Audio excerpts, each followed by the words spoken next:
latest? Well, we came back in training, obviously, after Saturday's game against Liverpool. So we've trained, yesterday. It's been good. A few injury issues. Darren is still 50-50. We'll gauge that on Friday. Cav is out. Colin is suspended. And Ross took a knock, and we're just weighing that up. And but other than that, everyone else is okay. The squad's a bit thin, isn't it, with Jalali gone back because of his injury and Yes. Josh kind of opting out. Yes. You're kind of basically down to bare bones, even with Stephen coming in as about 19, including 3 keepers again, isn't it? Yeah, and I suppose that's why. Well, to be fair, Josh this season was having difficulty, so we were well aware of that for a long time. Kieran was a blow because obviously we brought Kieran in and we had high hopes, and to be fair, he scored twice, and he scored in 2 games that were vital goals actually, and it was unfortunate to lose him, and that's why we brought Stephen in, and that's why we're looking sort of over the next couple of weeks to strengthen. You know what I mean? So we're looking at a few different options, because it is tight. We've promoted 1 or 2 of our 19s up.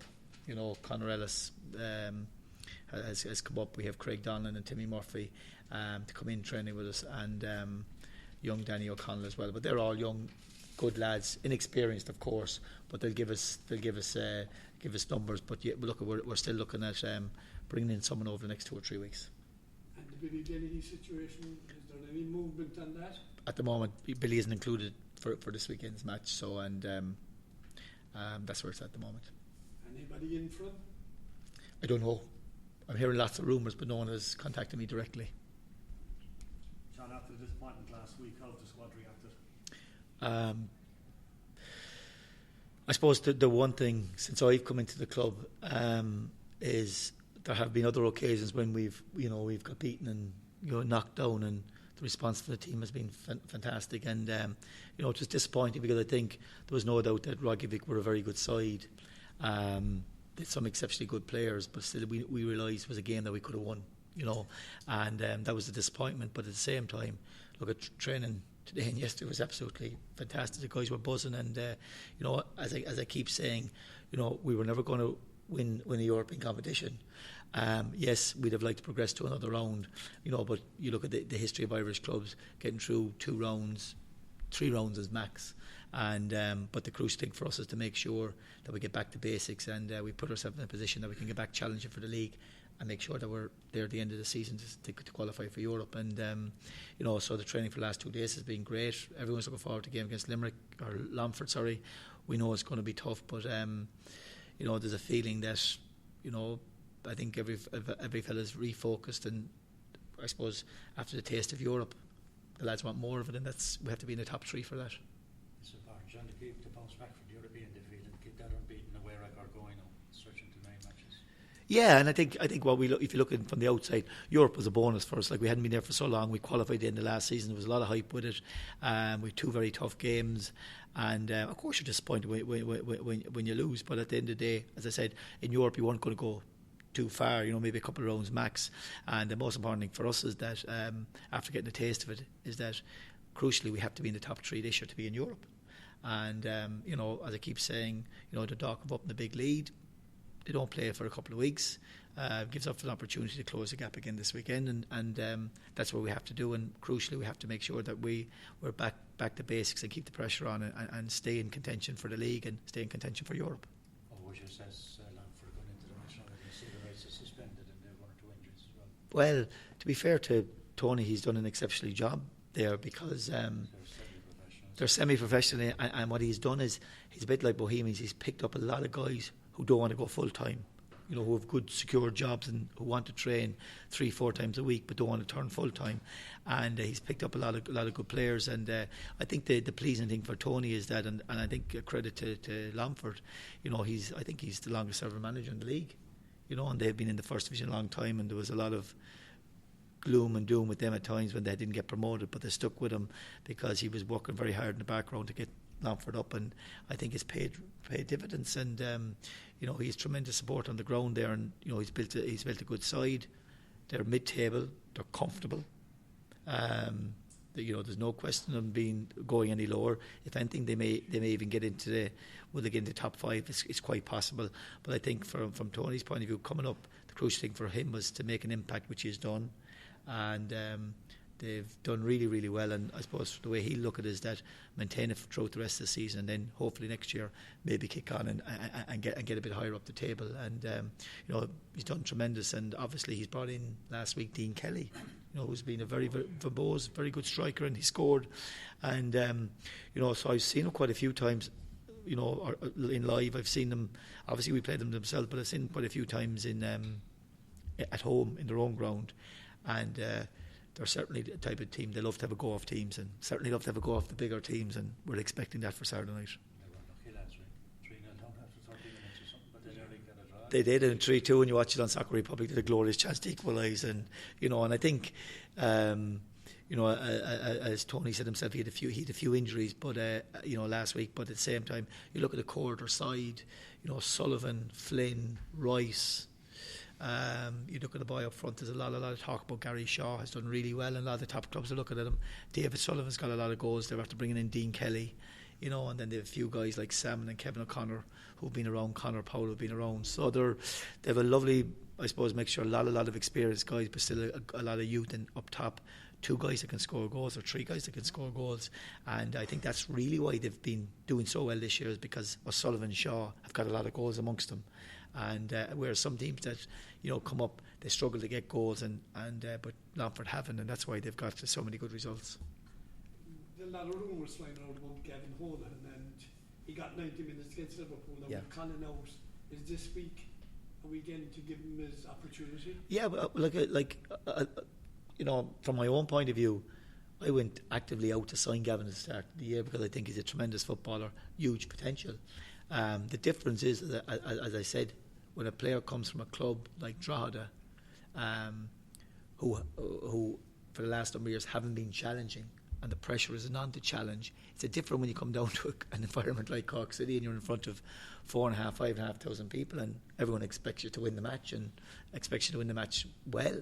And there's a different pressure, and there's a different, I suppose, in each player, a different emphasis that you have to perform week in, week out. And Gavin has played really, really well in a lot of games this year. There was a period in the season where I felt he lost a bit of form and he didn't play well, and he lost his place. But I don't want Gavin Hoolan to go anywhere. I speak to Gavin Hoolan regularly, and I've told him that, and he knows that. And I can't stop the speculation, but I'm quite happy that with Gavin, he seems to be quite happy with myself. We talk to each other regularly, and only as late as yesterday. And so I can't stop speculation. People will say this, that, and the other, but I'm quite convinced that Gavin doesn't want to go anywhere. He's told me that, and I'm quite happy to keep him here. Has there been interest in him? Yeah, well, there's been interest in lots of our players, because people are always ringing up looking for this fella, that fella, and that's it's that crazy month of July when it's the only time of the year that people can look for players. So there have been quite a few players that have been asked for, but at the same time, I'm not willing to budge. I certainly don't want to lose any player that I want, and so from that point of view, I will keep the lads informed. So Gavin would be informed that I hear rumours. Someone might have rang me about him, but it's up to me that if I didn't want him, I'd tell him that. But I do want him, and he wants to stay here, and I think he's the type of player that he could stay here for quite a while if he just gets a regular run in the side, and so Saturday night is another opportunity for him. And just going back to the Reykjavik game, we've had a couple of weeks now to digest it. What have you learned kind of personally as a manager from that experience? Working in Europe, you say you've learned much from it. You do.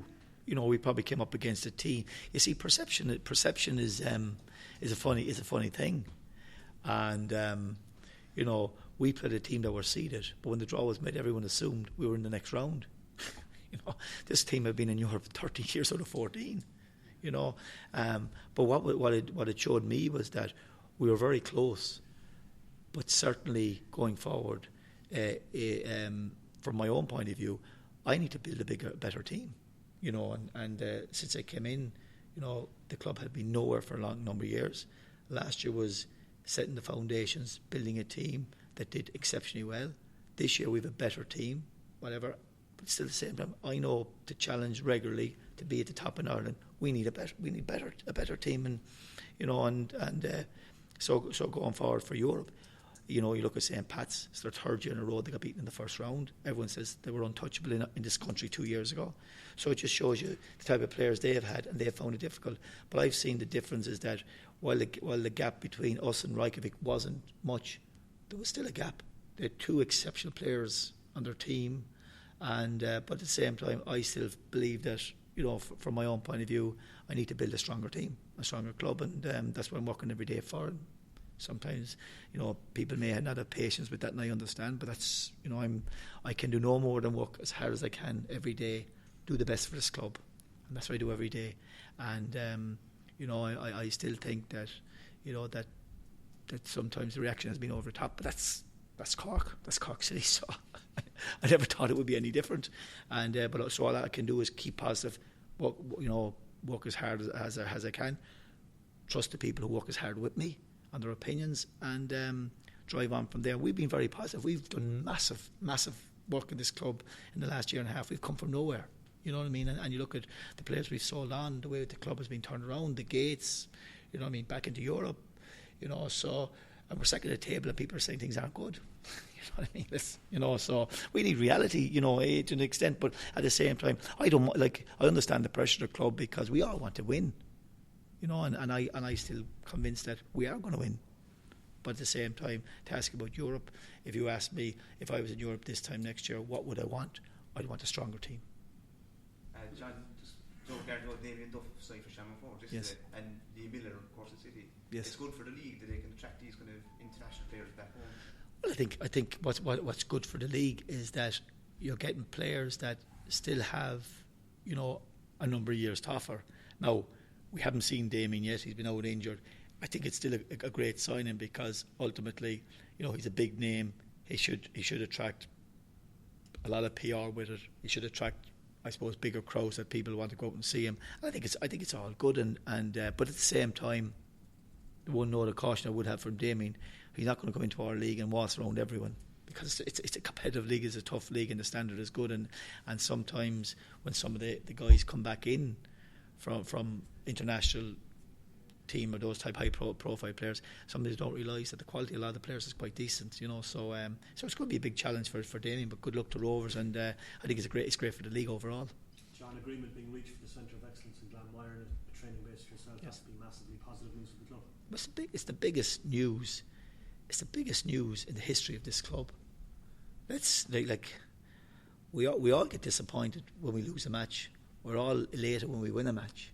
But the biggest news in the history of this club has been the signing of that agreement last Monday, because we've been here over 30 years and we've had no training base.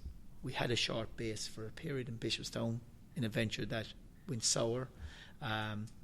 But if you look at the history of Cork soccer, this is the biggest, and I think for every person that's interested in Cork soccer, Cork City supporters, but even outside of that, people are involved with schoolboys, AULs, senior leagues, all those teams. I think they have a centre of excellence in Cork, and that young players will have the best facilities going forward. That Cork City, as the main tenant, will be able to offer their young players and first team players the opportunity with the best facilities. I think it's the biggest news in the history of the club. And I suppose from my own point of view is that it's up to me, if I'm there for the development of it, just to make sure that I can have a first team that's competitive every year up at the top, competing in Europe, because the final is so big. But more importantly, that we're bringing young players through, because the ethos of our own club is to have a core of players that are from our area, and we all know that. And but in terms of the whole history of Cork soccer, and in particular Cork City, it's the biggest news of the week. And I think maybe people have underestimated how big that announcement is, and it'll transform our club. That's what I believe. Delighted to hear about Gavin, but how difficult is it for you, John, as a manager, to keep the squad players, the fringe players, whatever you want to call them, the guys who don't get a game every week and that's training is hard? That must be pretty demanding, is it, to keep these guys happy? To be honest, I don't think it's different in any other job. When if you're in any job, if you're managing people, everyone has different personalities. All I can do as a manager is work as hard as I can and treat players with respect and honesty, and I would think that the squad would see me as that type of person. And while sometimes players may not be in the team or may lose their place, I understand that because I was a player myself. But at the same time, I have no favouritism to any player. I have no closeness with any player. My role is purely to make sure I get the team out at the weekend that will get us the result, and that's my sole aim, and to drive the club on and make the club better. And that's with all the management, John Cotter with me, myself. So while players are disappointed they may not play, to be honest with you, no one has come up knocking on my door saying I want to go here or there. It hasn't been a case, because I think the players can see the training environment is very good. There's a fantastic bunch of players there, and sometimes guys are realistic and realise, well, I can't get in the team at the moment because such a guy's ahead of me and he's doing better. And sometimes in that situation, common sense applies, and my job is just to keep players motivated, to make sure that if they're not in the team, to keep them performing, keep the challenge and training, that when their opportunity comes, they're ready to step in, and I suppose that's the choice of management. There was a slight criticism over the two legs that the Icelandic team seemed to be fitter, which I found surprising, because last season Cork were probably one of the fittest teams in the league. And I would say that wouldn't be the case, because we do fitness tests. Everyone is gauged on a monthly basis with all the monitors and whatever. So it's gone to the stage now where you have players weighed every morning, tested every month. So you have your bloods, their fats. So that's done regularly. So in the modern era, you can tell a player. You do a test on a player, and straight away you can get his body levels, and you'll know if there's something wrong with him. So no, but what I would think, Billy, and the crucial point is, maybe people didn't understand or see that the intensity of the match, and that the intensity of the way that KR controlled the games at various times in both matches took a lot out of our team. And I suppose people maybe underestimate that that KR weren't as good as maybe people thought, and I think sometimes that they kept the ball better than we did, and then you end up running a lot more because you're tracking, you're closing down, and that then leads to you tire a bit more. Nothing to do with fitness, because ultimately the second game will take extra time and whatever, but it's just a difference of when you play a team at that level that might be a step ahead of you, or half a step ahead of you, or maybe you have a couple of players that can play the game a little bit quicker than you can. I would say that's probably what showed up. Like, going back to that game, it was the soccer cliche, wasn't it? It was a game of two halves, because City were on top in the first half, got the goal, the intensity of closing them down, as you said. But like the second half, like even with 10 men, it just seemed to maybe it was the extra effort in the first half. It was. I don't know that was a warm muggy. But I think it was that huge effort, and I think because we had worked so hard, we identified where we thought they were strong, where we thought we could counteract them, and we worked so hard to prevent that in the first half. And I think when the game opened up in the second half, they retained the ball better than us. Certainly, some of the lads got tired a bit, had a few knocks, and not excuses at all. But I just think that it was a really high intensity game, and sometimes you have to be there to say that they had one player that really took over the show in the second half, and he began to control the game, and he was electric for them. And you'd sometimes have to put your hand up and say, we need to get to that level, and we're close, but we just need to get to that level. And so I wouldn't say it was fitness. I would say that probably we tired because they retained the ball so well. Yeah, I know you don't like to go into individuals, but they were huge. For people who didn't see the game, they were huge performances from people like Gary Buckley, Ross Gaynor, and Kevin O'Connor. Like, they were fantastic. But I think, to be honest, outside it, I think overall,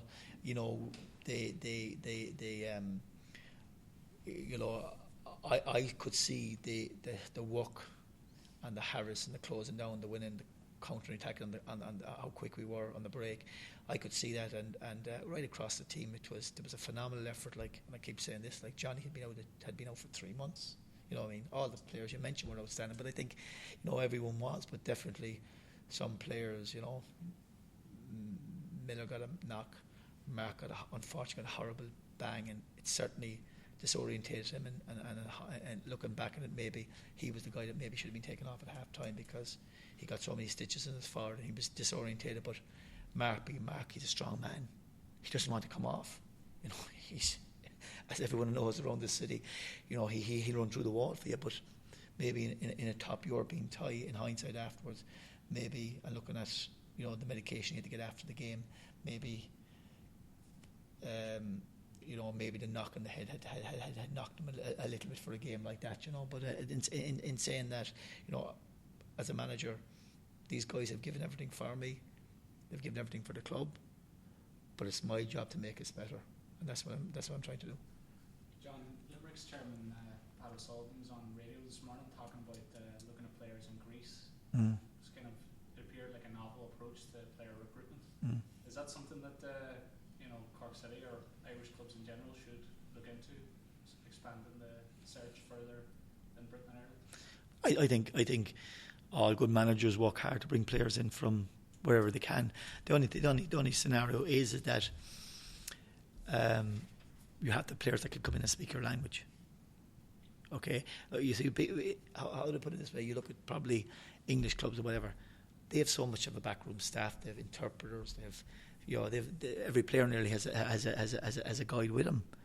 Like look, we have clubs here that can't pay the wages.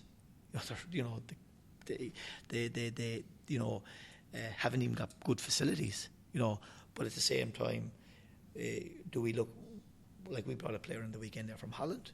Good lad, lovely person. He wasn't up to the level here. His CV would have shown him that he should have been good enough, and but obviously in the last couple of years something has happened. He's not the player he was. So we're always looking at bringing on players, and fair play to Limerick if they want to bring fellas from Greece. Good luck to them and good stuff. But you have to have fellas that can come into the environment. Certainly be able to speak English, because we've all had a few foreign players ourselves in with no English, and it's very difficult then. And unless you bring in 2 or 3 of them in at a time or something, and then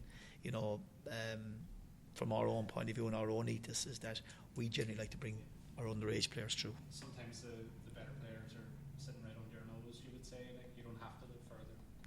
Well, I look at I suppose from my own point of view, I like to try and see can I attract fellas that are used to our league. Hence the reason why I brought Stephen Beattie in, because I was after Stephen for a while, because I know he understands our league. I know the type of player he is. I know exactly what he'll do for us.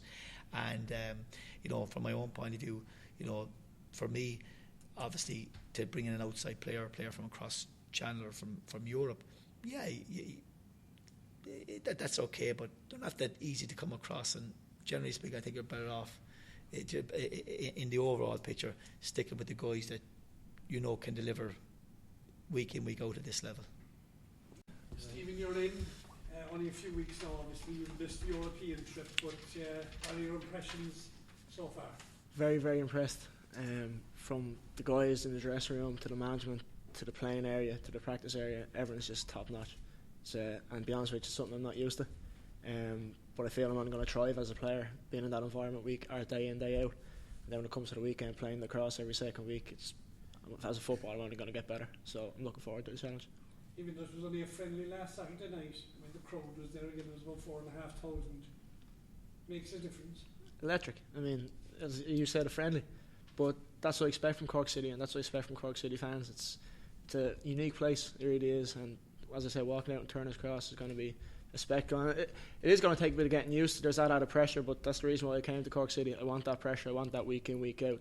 Someone that wants us to win every week. And I think, as I said, it's definitely going to improve my game. And hopefully I can help Cork City get the results and push on down to the top of the league. Were you surprised even when John came in for you? Did you have an inkling of it?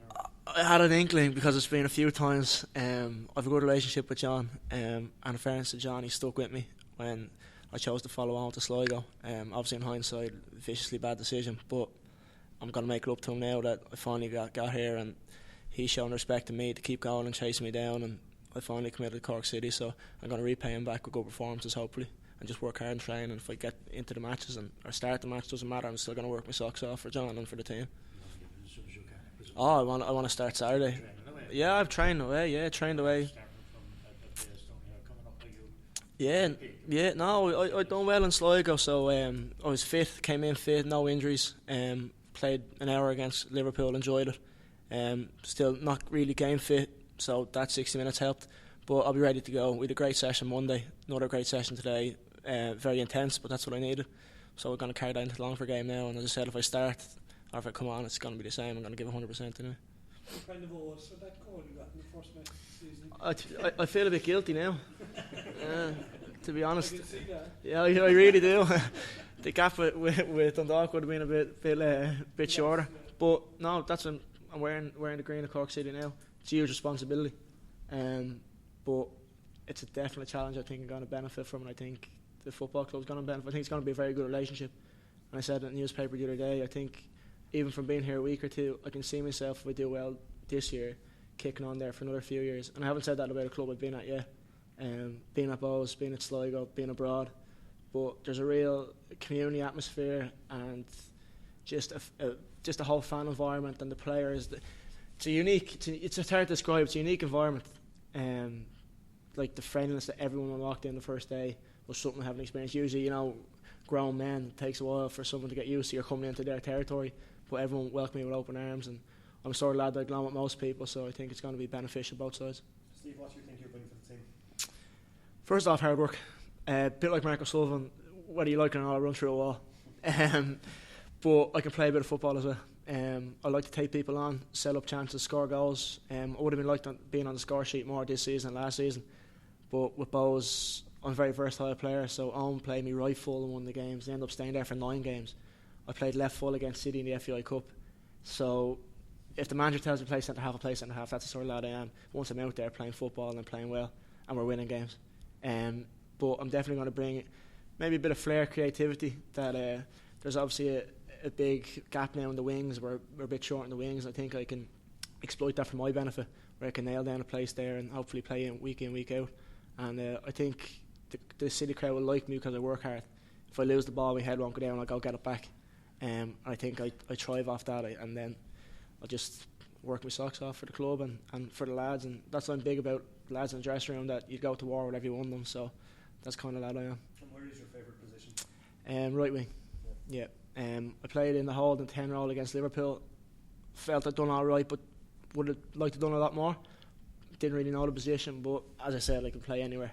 If someone goes down, God forbid, someone got injured right full, we don't have right full on the bench, John said, go back there, no problem to me.